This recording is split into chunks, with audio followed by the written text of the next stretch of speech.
Well, hello everyone, this is Laboratory Tech 13 here from the Riptide Project Laboratory, and today we are back with another stream of Magic the Gathering Arena. Today we'll also be talking about some Core 2019 cards, and I have a special little giveaway, just a little bit, that's going on with Core 2019. In fact, I am giving away an entire sealed box of Core 2019 to my subscribers and also my watchers on Twitch. So it's a giveaway that you could enter by going onto our Twitch channel during our streams. And of course, if you're watching this on YouTube, you actually can find the stream link, or sorry, the giveaway link down below in the comment or in the description. So go ahead and go there, click on that, enter the giveaway, and of course, I always appreciate everybody who comes to the channel and supports us at the Riptide Project Laboratory. And if I met you at GP Vegas, which I've got a lot of stories to talk about today, then of course you know exactly who I am, and basically you know what's going on here on this channel. We love to appreciate all of our different fans, and of course, giving away boxes and cards and stuff like that is how we appreciate everyone who comes into our community and helps us out with our stream and helps us get better, because we are hashtag we are MTG. That is it. That's the actual hashtag. But today we're actually going to be doing some interesting things on Arena. I actually have a humans deck. Oh yes, you've heard of humans from Modern? Well, this is going to be humans in Standard. I know, very exciting, right? I bet you haven't even thought about doing that type of deck in Standard. And of course, we'll be scouring Magic the Gathering Arena when it updates to see if they give out interesting hidden cards from Core 2019. So let's go ahead and start playing Magic the Gathering Arena, and let's just continue on with our stream. And of course, really appreciate everybody coming to watch us as well. So let's switch over to that.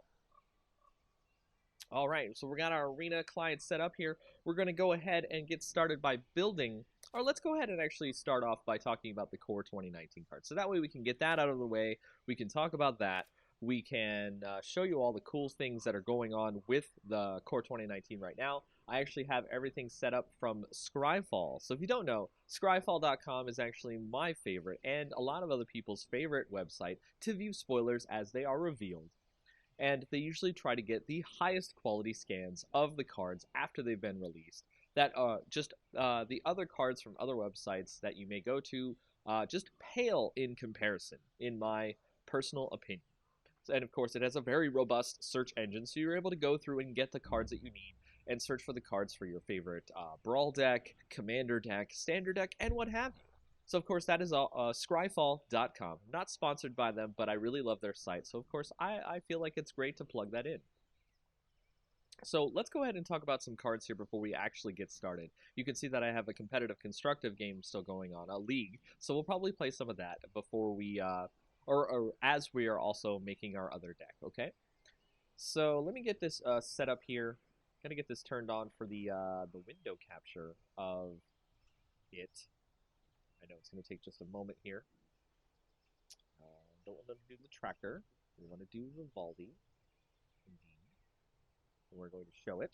Aha! Yes. So here's a bunch of cards that have been previewed already. I'll make this bigger so you can see it on your stream. And what we want to look at here is some cards that have been spoiled for today. Now, if you haven't known about some of the cards spoiled on Core 2019, oh wow, you can't even see me on that one, huh? Let me move this over a little bit. There we go. Yes, if you haven't seen about Core 2019 and what's been spoiled thus far, it's actually a really amazing looking set. They juiced the hell out of the set. They put a lot of different interesting cards into the set, including...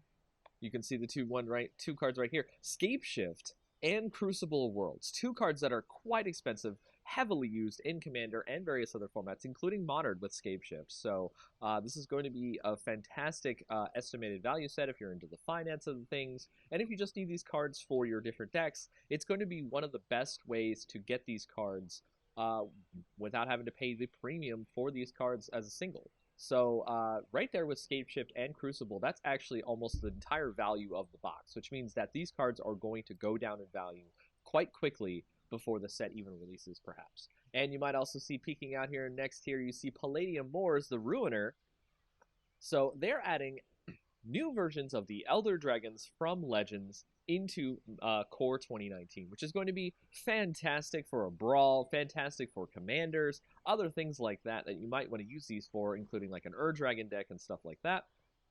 Especially Dragon, because the story talks about how the Dragon created these creatures. But also, very interesting hate cards are starting to get printed in the set, like Alpine Moon, which is you choose a non-basic land card name when it enters the battlefield. It's a 1-red mana enchantment. Lands your opponent's control with the chosen name. Lose all land types and abilities, and they gain tap, add 1 mana of any color. Now, this is an extremely good Tron hate card. Now, unfortunately, Tron will, of course, run things so that they can get rid of your enchantments like Rex Sage and stuff like that, but it is just another tool in the toolbox to help you take care of Tron.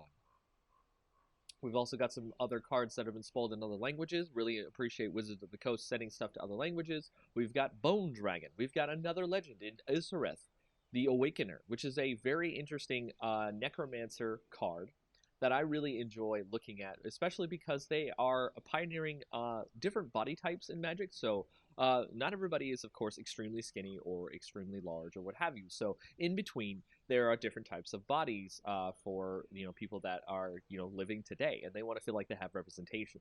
So on Isareth the Awakener, it's a little bit larger of a woman, which is of course kind of following Rada, the Grand Warlord Rada in Dominaria. So it's really exciting to see this type of stuff get represented on cards. G Little 75. Hey, how was our trip? Oh, the trip was amazing, actually. Went to GP Vegas, went there on Thursday night, got there, so tired. They did stuff on Thursday. It's always like a pre-day where they do a bunch of random stuff.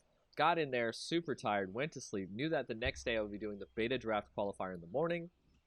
Got lots of sleep, had their help, got help to get there with my friends, who helped me get into their hotel room without having to pay as much of a fee, which is always really helpful.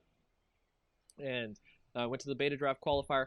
Went about 2-2, or I think I was actually 2-1 by third round, and I unfortunately got so into playing the arena at the arena booth that I forgot about the beta draft qualifier, and I accidentally dropped myself from it.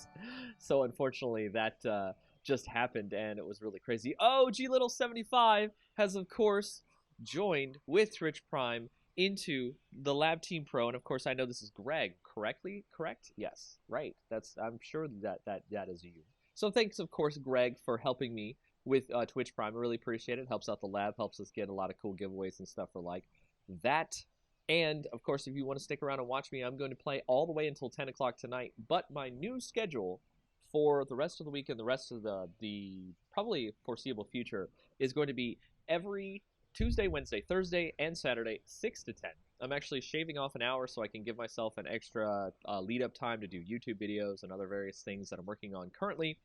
But, of course, it'll just only help me increase the quality and the value of the streams and everything else of my content. So it's just a better way to balance life and content in general. Greg, indeed. Well, yes, Greg, I also got lots and lots of the, well, not lots and lots, but I got a lot of the Grand Prix promos that were there. You were able to get at least 5 of them if you were able to turn in a certain amount of ticks at the prize wall. Got those, got some other ones as well. It was just fantastic. Those cards are going to go into my standard deck, and of course, I met a lot of people. I have met so many different people that I can show you on my Twitter feed and stuff like that. But let's go back to the core set cards. The ones they spoiled today are actually amazing. Oh wow, I haven't actually seen this one. Is this a Containment Priest card? Sacrifice Contrite Cleric, exile all cards in target player's graveyard. Oh, and it's flying 2/1. Wow, that's actually amazing. I haven't seen this card yet. Playing tons of paperwork, watching. Oh wow, awesome, sweet.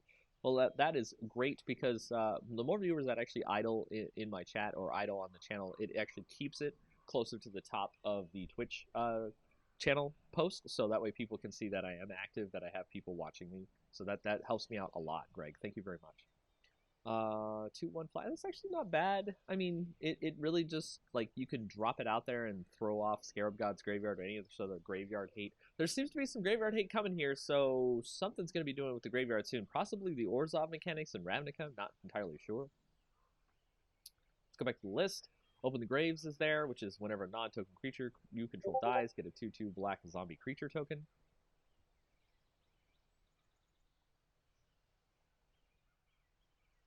And some other stuff is going on as well, like Diamond Mare. Diamond Mare.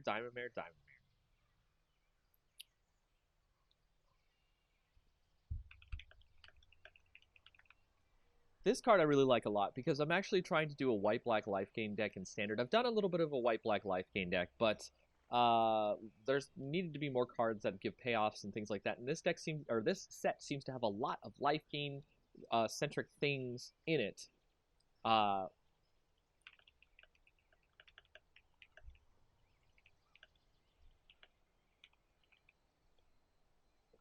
And I really like the card as well. Just the art just looks amazing. 2 mana, artifact creature horse, 1/3. Whenever you cast a spell of the chosen color, you gain 1 life. When it passes, rainbows follow. Oh, just amazing art right there. And of course, I want to welcome everyone to the stream who are joining me. Commander Root, G1 Force Team Grycan, G Little 75, who I know in real life, and Irving Q Nakamura. We have Magic the Gathering Core 2019 giveaway going on right now. If you're just joining me. It's, of course, able to be seen if you type !M19. You go there. It's open for about a month, so all the people coming to my stream can get into that giveaway, get that set up. You can try to enter a chance to win that sealed box of M19. It's just my way of giving back to the community for helping me out on our stream. So, what else are we going to look at here? Well, we're not going to look at Twitter, because that was really, I totally forgot that I was doing that.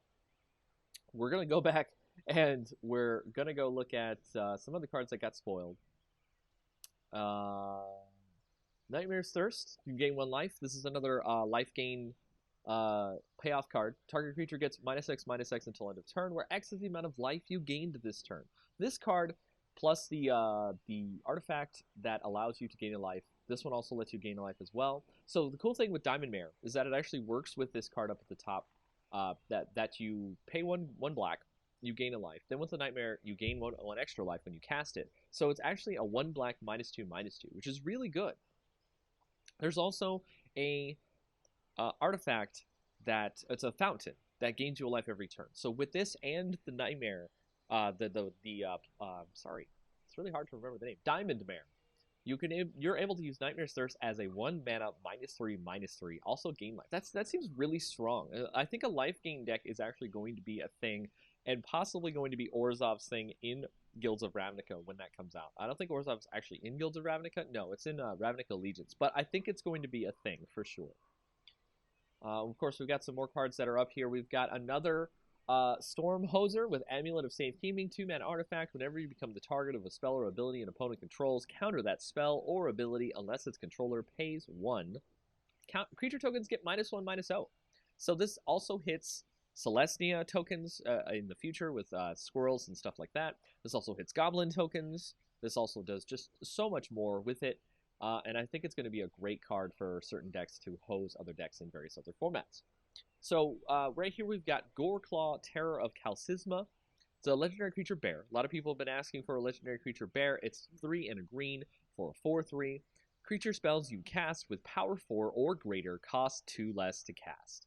Whenever Goreclaw, Terror of Calcisma attacks, each creature you control with power 4 or greater gets +1/+1 and gains trample until end of turn. This is actually a really good brawl commander. You can get a lot of value out of playing creatures that are 4 power or greater. This is a throwback to Khan's Block and or Naya, if you want to think about how far that goes in Alara.